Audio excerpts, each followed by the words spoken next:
নমস্কার বন্ধুরা, আজকে অনেক পুরনো একটা রান্নার রেসিপি নিয়ে চলে এসেছি।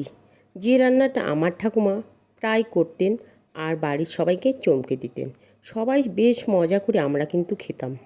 আজকে আমি ভাবলাম সেই রান্নাটাই শেয়ার করি। এতটাই সুস্বাদু একটা রান্না। আগেকার দিনে কিন্তু ঠাকুমারা সংসারিক খরচ বাঁচাতে এরকম বিভিন্ন জিনিস দিয়ে বিভিন্ন রকম রান্না করে থাকতেন, কিন্তু সেগুলো এখন প্রায় হারিয়ে যেতে বসেছে। তা আজকে আমি এই চাল কুমড়োর যে উপরের সবুজ অংশটা আর বীজ দিয়ে রেসিপিটা শেয়ার করব। আমি ঠাকুমার সেই রেসিপি একদম হুবহু কিন্তু শেয়ার করছি। আশা করি ভিডিওটা ভালো লাগলে একটা লাইক দিয়ে দেখার অনুরোধ রইল। এখানে গ্যাস অন করে আমি ফ্রাই প্যান বসিয়ে দিয়ে তাতে সরষের তেল দিয়ে দিলাম।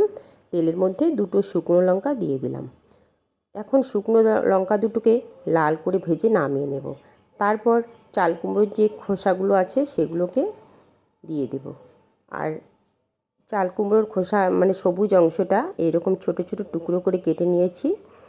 কেটে নেওয়ার পর আমি এটাকে দিয়ে একটু নেড়ে চেড়ে ভেজে নিলাম। নিয়ে সাইড করে তারপর এখন দিয়ে দেব রসুন কোয়া, এরপর দিয়ে দেব পেঁয়াজ কুচি। এখানে আমি দুটো মাঝারি সাইজের পেঁয়াজ নিয়েছি আর একটি গোটা রসুন। এবার দিয়ে দিলাম 4টে কাঁচা লঙ্কা। এখন সমস্ত কিছুকে কিছুক্ষণ ভালো করে ভেজে নেব। একটু লালচে রং যখন ধরে যাবে তখন চাল কুমড়োর যে বীজগুলো আছে সেগুলোকে দিয়ে দেব।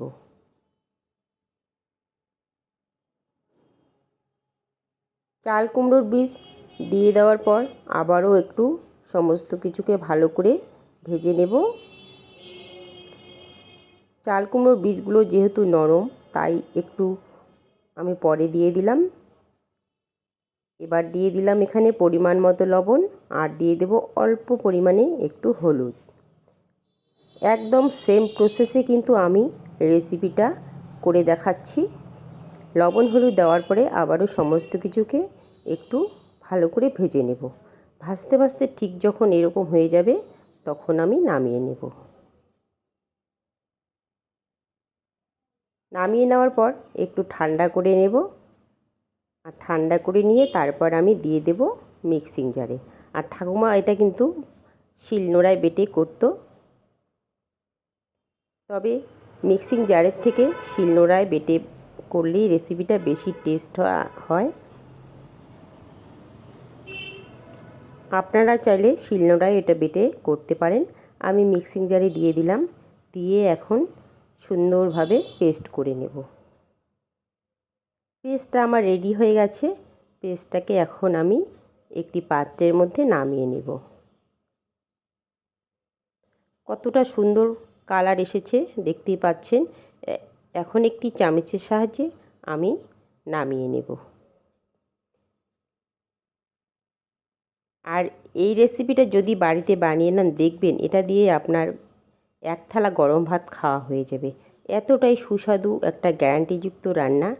আমি একদম গ্যারান্টি দিয়ে বলছি, আপনারা বাড়িতে অবশ্যই একবার হলেও ট্রাই করবেন। কিন্তু আমার কাছে তো ভীষণ ভালো লেগেছে, তাই আমি ভাবলাম রেসিপিটা শেয়ার করি। এখানে আমি একটি বাটির মধ্যে নামিয়ে নিলাম।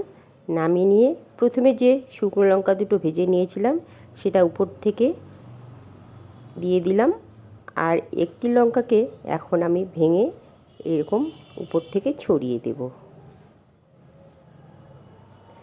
একদম কম খরচে, কম সময়ে এবং কম উপকরণ দিয়েই কিন্তু বানিয়ে নেওয়া যায়। Thank you.